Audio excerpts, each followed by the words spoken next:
Welcome to Stories with a Twang. I'm Nathan. Today's episode is called I Found a Red VHS Tape in My Grandma's Collection. What I Saw Still Terrifies Me, Part 3. So this is Part 3 of the series, so if you have yet to listen to Part 1 and 2, go back and do so and I'll be here waiting for you when you get back.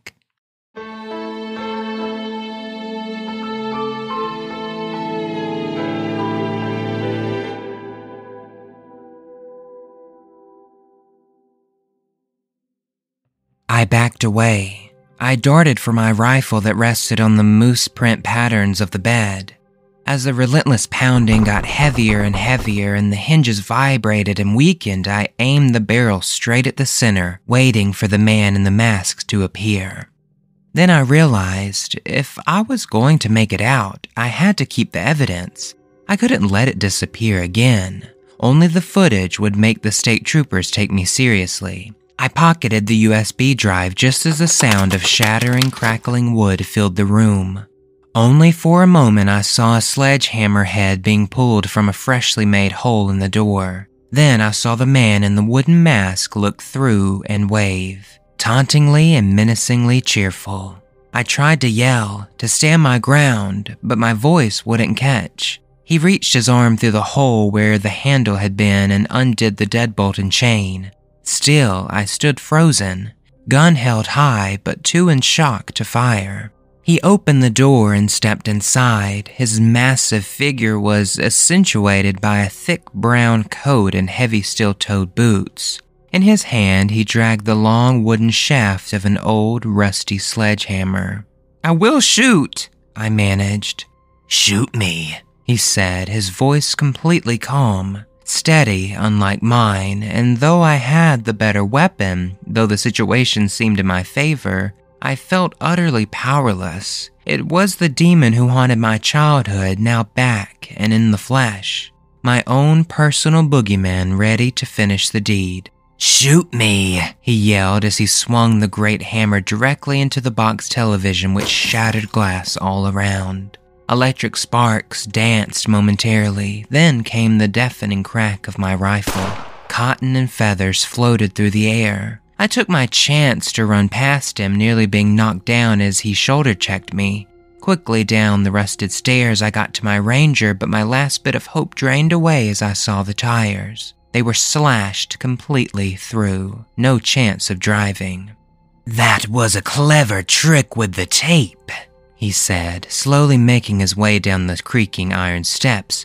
"I underestimated you." I didn't respond except to chamber another round and send it straight to his chest. He stumbled for only a moment, but I took the chance and ran into the woods, nearly tripping on the evergreen roots and upturned mossy stones, but never slowing for fear of the man in the wooden mask. I ran until finally the adrenaline failed to keep my legs from holding. They failed and I fell, gasping with lungs on fire and legs to match. On the damp, mossy ground of the forest with rays of sunset beams leaking through the pines I laid. I caught my breath. The whole time I prayed not to have a sledge come down into my skull. I had no willpower left to stop it, but nothing ever happened. For the moment, I was safe. The sun retreated from the sky and soon darkness surrounded me.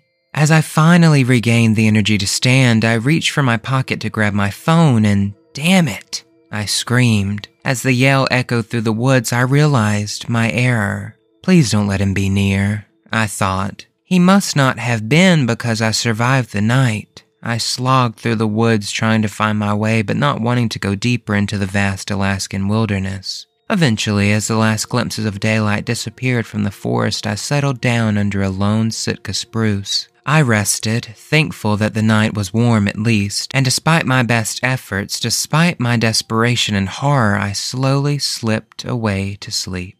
The songs of the birds woke me. I rubbed my eyes as the morning sun warmed my face. That same eastern sun I used to retrace my steps, to navigate my way to a road that thankfully I recognized. I followed it, but not in the open, keeping it just in view as I hiked through the trees, worried the man might take the highway in search of me. I wondered. But I never saw him. As my worry for my own safety began to lessen, my worry for that of my grandparents grew. My gut pained with the thought of what I might come across when I arrived. How slowly I traveled. How much time the man had to get to them before I. My regret that I hadn't informed them sooner deepened. They had absolutely no idea who was out there. I prayed that Thomas or Isabel might have called in my stead when I failed to answer their messages for so many hours. Then finally I saw the familiar scattered houses of my grandparents' small neighborhood. At nearly noon I snuck my way through, holding my gun ready and looking constantly behind my back. Through the yard where I used to play and up to the rear door of the home. I was greeted with a shotgun pointed at my face, one that lowered just as quickly as it was raised. It was Thomas. "Where have you been? We thought you were dead. We thought—" He was interrupted by a sister who pushed him aside to embrace me. "Thank God you're okay," said Isabel.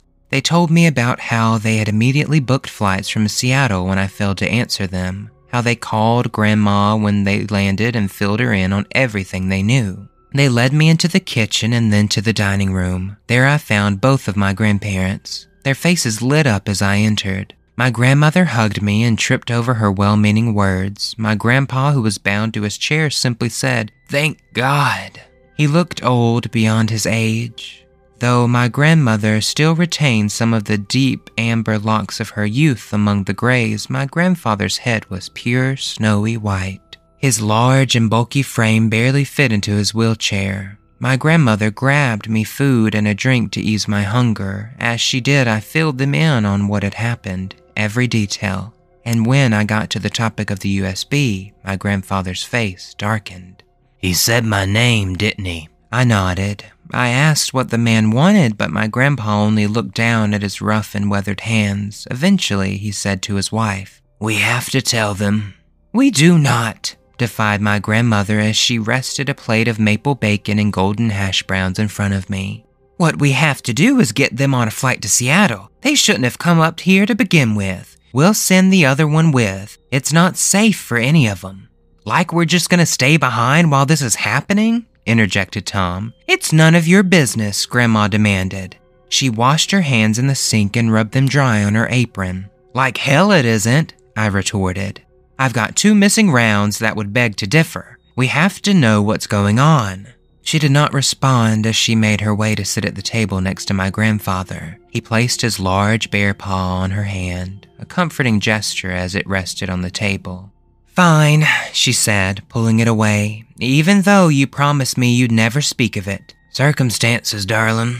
Grandpa took another sip of his drink, looking each of us in the eyes in turn. Then he said carefully, "I'm not who you think I am." We listened intently, myself as I filled my empty stomach and Thomas and Isabel as they stood by the wall. He told us so many things, so many incriminating things about who he was, what he did for work, about an illegal smuggling operation during the Cold War, how he worked with Soviets just across the Bering Sea to provide them with contraband that could only be found in the U.S.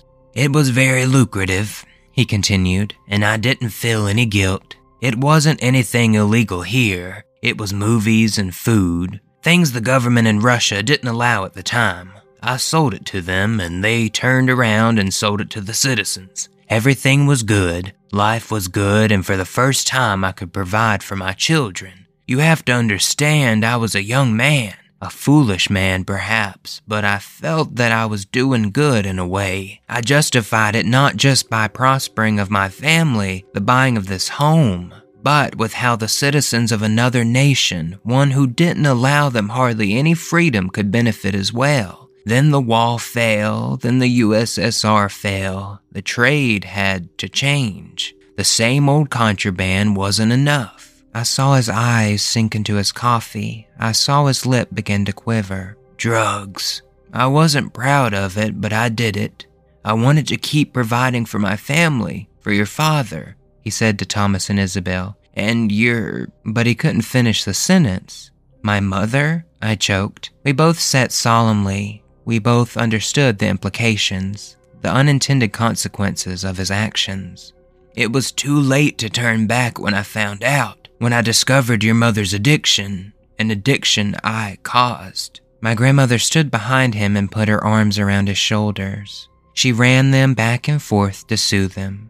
"It was our greatest mistake," she said, as she kissed his white hair and added, "I blame myself, too." "I raised her," my grandfather continued as tears began to build, "and I didn't see the signs. I should have never brought those damn drugs through here."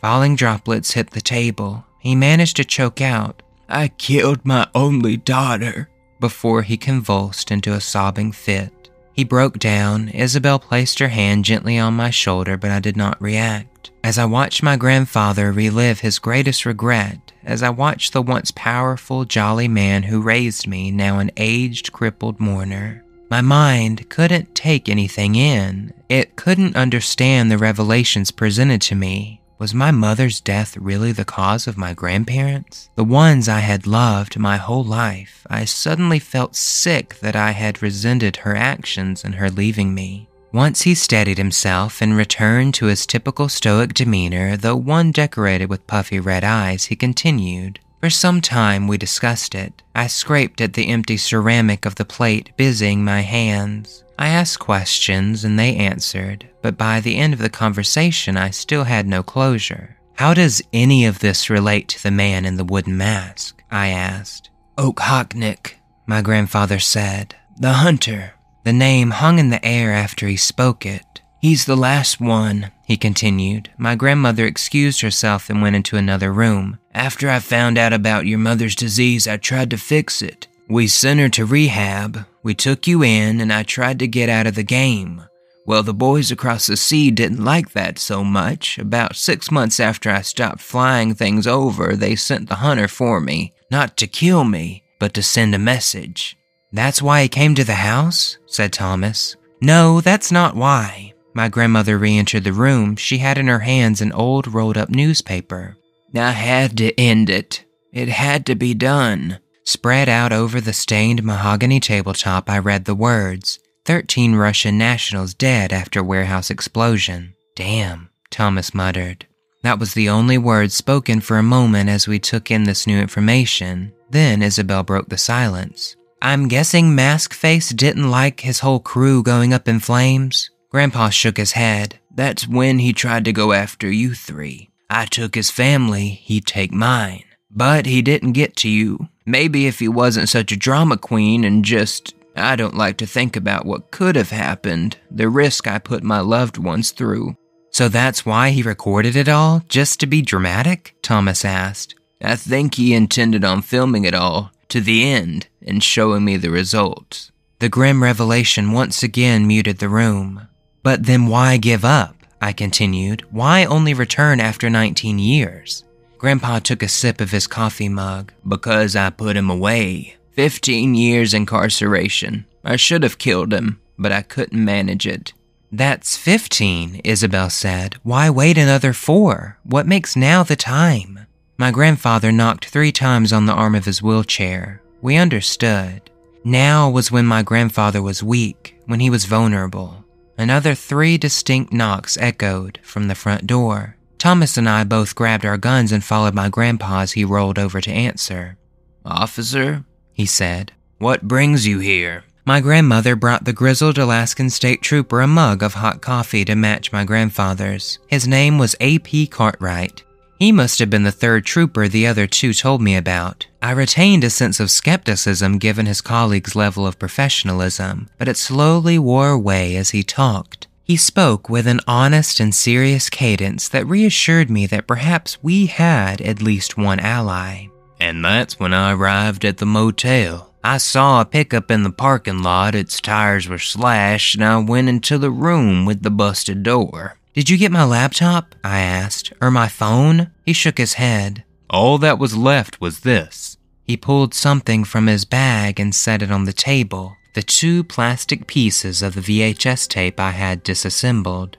"Went back to the station to see if those bozos knew anything about it. Said you came by earlier. Said they took down your name and number, so I called. Some feller answered in Russian. Hung up when I identified myself. Couldn't contact you, but I recognized the last name, so I chased that lead over here, and that's that."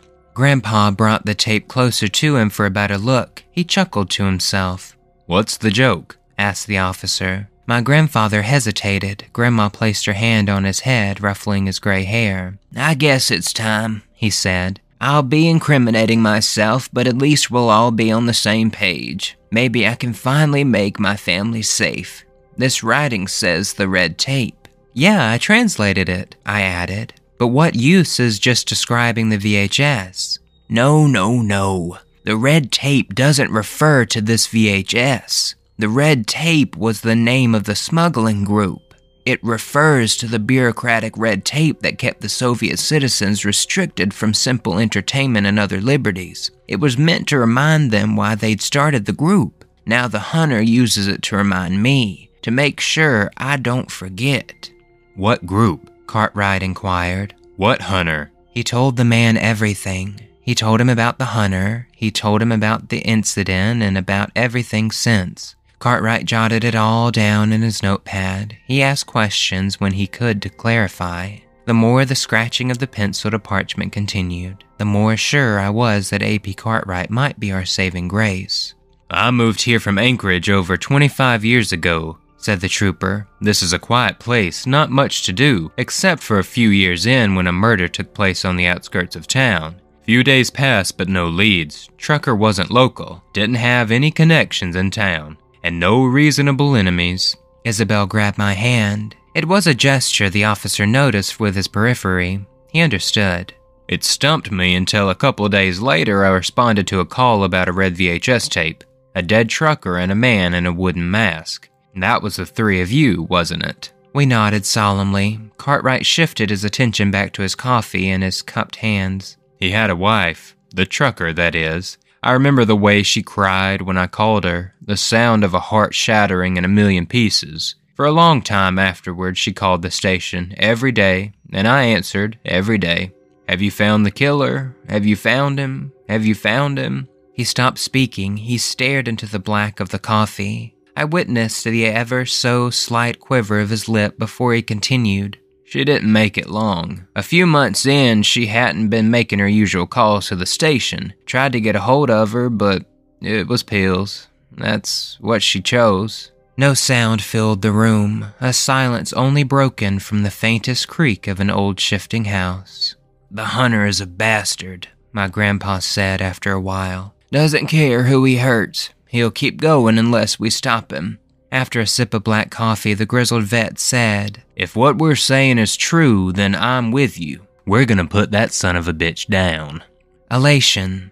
That's the only way to describe how I felt. Finally, we had someone who could really help. Someone who wasn't past his prime, bound to a wheelchair. Someone who wasn't completely out of their wheelhouse like the three of us. "But how do we find him?" Isabel asked. "The message," I shouted. I remembered something my grandfather had failed to tell the trooper. Inside the VHS this time, there was this USB drive. I fished it from my pocket, thankful that at the very least I managed to secure one thing of importance. "What did it say?" Cartwright inquired. "It was the original tape, only this time he spliced new footage at the end of him talking to my grandfather. At first it was in Russian. I turned to my grandfather. 'Can you understand Russian?' 'Been working with him since the Reagan era, child. Of course I do,' he chuckled. He turned to my grandma and said, 'Sweetheart, could you grab my laptop so we can take a look?' 'No,' Thomas interjected, catching everyone's attention. 'I mean, not here. You said you put it in your laptop at the motel, right? Then, by coincidence, the hunter shows up. How are we so sure that's not how he tracked you there?' I thought it over for a moment. I hadn't considered that, as stupid as it sounded. He could have just seen my truck out front. Maybe, but maybe he used it to find you. All I'm saying is maybe it would be better to watch it somewhere safer and more secure." "To the station, then," Cartwright said. "Smart thinking, son." We got into two separate cars. Thomas drove Grandma and Grandpa in their wheelchair-accessible van. Isabel and I rode with Cartwright in his Alaskan State Trooper SUV. "You said the man who answered the phone spoke in Russian, right?"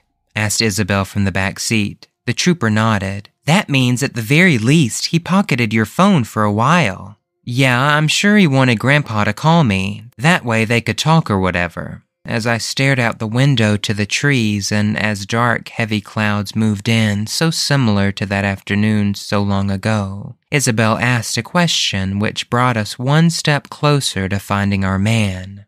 "Did you leave your location on?"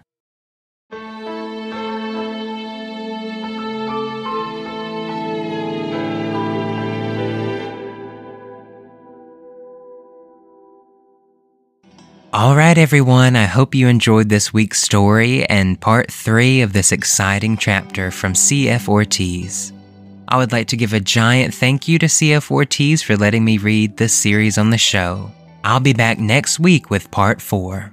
If you have any stories you would like me to read on the show, you can send them over to storieswithatwang@gmail.com. The show is on Facebook, Instagram, and YouTube at Stories with a Twang Podcast. It would mean an awful lot if you could rate and review the show wherever you listen, and don't forget to share with your friends and family. It could really help the show grow. I hope you all have a wonderful week, and until next time, remember that a little twang goes a long way.